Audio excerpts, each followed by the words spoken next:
start my sermon with a little exercise. Who here has seen the movie Avatar? Okay, for those that you have not seen it, in the movie, it was a custom of the native people to say, "I see you," when greeting someone or during an intimate moment. It is meant to indicate that they saw the true person, not the outer shell. They saw the core identity of that other person. It's kind of like us saying namaste. The divine in me sees the divine in you. So what I'd like to ask you to do is to pair up with someone close to you, physically close to you, and I want you to just sit and silently look into each other's eyes. And as you're looking, ask yourself, who is this person? Really, who is behind those eyes? Who is at the core? Try to do it without judgment, without assumptions, and without labeling. Try to truly see this person's soul, their humanity, their identity. We'll take a minute or two, and when I ring the chime, if you are so moved, say to your partner, "I see you."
Okay, so how was that for you? Was it awkward? Pleasant? Difficult? We don't often look at people that way. We are far too busy looking at their physical attributes, male, female, short, tall, bald, beautiful, black, white. We make instant assessments of who they are based on their clothing, accent, mannerisms, demeanor, and age. We assess friendliness, intelligence, ability, superiority or inferiority, and a host of other factors within a few seconds of meeting someone. In a way, we create that person's identity in our minds before we ever, if ever, get to know them, the real person. It's our assumptions of what we think someone should be like that is often projected onto them, instead of us allowing that person to reveal to us who they are. So who am I? I am my mother's son. I am Suzanne's husband. I am your ministerial intern, friend to many, Uncle Dan to a few, and that weird trans guy to some. But who am I? Outside of relationship with others, do I have identity? What if I told you that I'm a musician, a fisherman, a writer of sorts, and a cat lover? What if I told you that I am a quiet, reserved, laid-back, warm-hearted Cancer who worries too much? An overweight, out-of-shape 50-year-old white guy with a beard. Do those things make up identity? They describe me accurately, but are they who I am? No. My identity, your identity, is mostly hidden behind a mask that was formed by a myriad of external influences throughout our lives. Many of us have chosen to wear our masks and accept the identities thrust upon us, either consciously or unconsciously, so that we might fit into our environment, function well, and be accepted. Humans have this insatiable need to categorize people, plants, animals, rocks, beliefs, values, cultures, just about everything. I think we categorize out of our need to understand how we relate to our environment and how our environment affects us. In other words, we are relational creatures. Our seventh principle states that we affirm and promote the interdependent web of all existence of which we are a part. And we teach our kids this principle couched in how we relate to the earth, its animals, the plants, and how everything affects our precious environment.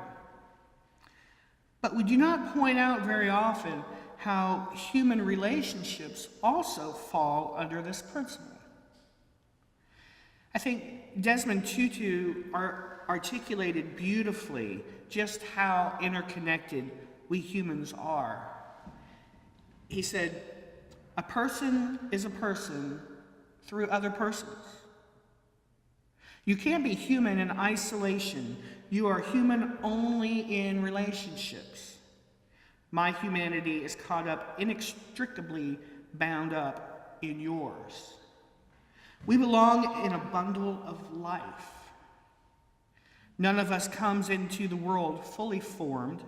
We would not know how to think or walk or speak or behave as human beings unless we learned it from other human beings. We need other human beings in order to be human. I am because other people are." This interdependence in its purest form would be a beautiful thing. In an ideal world, we would be loved and nurtured, taught with patience and understanding, given compassion, and the freedom to develop to our highest potential. We would not be labeled, categorized, or profiled. Our identities would emerge organically from the core of our being, and we would always be encouraged to be the best person that we are capable of being. And as we matured and gained wisdom, we would in turn share that wisdom with others in order to create mutually beneficial relationships. In an ideal world, we would not only build positive individual relationships, but also positive collective ones, social and cultural. Our collective mind, our human identity, would be based on reciprocity, equity, and mutual good. The reality is that this is not an ideal world. We don't always treat each other well. We struggle for power and dominance, money, fame. We want to win, be popular, and succeed. As individuals, families, tribes, societies, and nations, we want to protect ourselves and what is ours from the other. We often fear or reject what we perceive as different, less than, foreign, or not normal. The other. This drive, I believe, is based on our basic instinct to survive and is frequently present in groups. Group identity is powerful, second only to the all-consuming desire that we have for security and the preservation of our own personal identity. Likely having its roots in tribal culture during early human history, a strong sense of group identity was necessary for sociological and cultural reasons. Man is a social animal. needing to belong to a group to flourish. Thus, in my opinion, anything that could threaten that flourishing was and is seen with fear and distrust. Take, for example, how perceptions of Muslim people changed after 9/11. These days, many people see everyone from Middle Eastern descent as terrorists and have projected onto them a violent and evil identity without regard to an individual's true nature. We learn group identity at a very young age. When I was growing up, my family moved a lot. My father was career military, and it was not uncommon for us to move at least once a year. Some years, we moved 2 or 3 times. In fact, in the 25 years my parents were married, my family moved 26 times. I was the perpetual new kid on the block, and I hated it. I was forever being evaluated and assessed, pigeonholed, labeled. Who I was less important than who other people thought I was. My identity was handed to me by others. And since I was fat, horribly shy, quiet, and I rarely spoke, many people assumed that I had to be dumb. In 3rd grade, I was required to go to speech therapy because I just didn't talk much. I didn't have a speech impediment, I just didn't talk. And in 7th grade, someone actually asked me if I was in special ed. So it didn't matter what I believed about myself. What mattered was the identity that other people placed on me. So in a very real way, I learned as a child that other people had the power to define who I was. My identity was largely the product of my relationships with others and not my own sense of self. Through the teasing, the bullying, name-calling, and ostracizing, it was revealed to me that I was the other, and that I had to behave in a certain way to fit the mold that others had made for me. And though it's difficult for me to grasp even now, I believe that behaving in the way others expected me to was better than not doing so, and risking becoming completely invisible and having no identity at all. And I still see some shadows of that today. Have you ever been the new kid in the class? As soon as you sit down at your desk, you hear whispers. Who's that? Fingers point. You feel 20 sets of eyes on you like lasers locked on a target. They want to know who you are, but really, they want to know what you are. They want to categorize you. Boy, girl, rich, poor, ugly, funny, smart, shy, creepy, or whatever. They want to know if you will be a friend or a foe, and if you will fit in. So the fate of the new kid is often at the mercy of the class leaders, the power players. If they accept the new kid, then most everyone else will too. The new kid that is accepted is unable to assimilate into the culture of the class and enjoy a positive sense of self and the security and sense of belonging that only group membership can provide. If the new kid is labeled other, if they are rejected or excluded, it is likely that his or her identity will be negatively impacted. And that's a lot of power. The power to influence another person's sense of who they are. And though we're just talking about kids in a classroom, it isn't hard to extrapolate that to adults. As adults, we have an incredible amount of power to help or harm. Dana Murkich, an internet blogger on spirituality, believes that our identities are molded by others in response to whatever is currently popular and accepted. And that kind of makes sense to me. Every day we're bombarded with hundreds of subtle and overt messages and images about who we should be. Our identities are not stagnant. They're in a constant state of change due to the messages we receive from other people. And it's scary to me just how much power one person can have over another. And it makes me angry when I see people being put down, oppressed, or abused. Sometimes it makes me want to get up on my soapbox, raise my hand in a clenched fist in protest, and yell, "Don't you get it? Don't you realize that how you treat people can have lasting effects on their psyches?" Seriously, if someone hears on a daily basis that they are this or that, sooner or later, they're going to believe it, whether or not it's true. Like John Lilly said, in the province of the mind, what one believes to be true either is true or becomes true.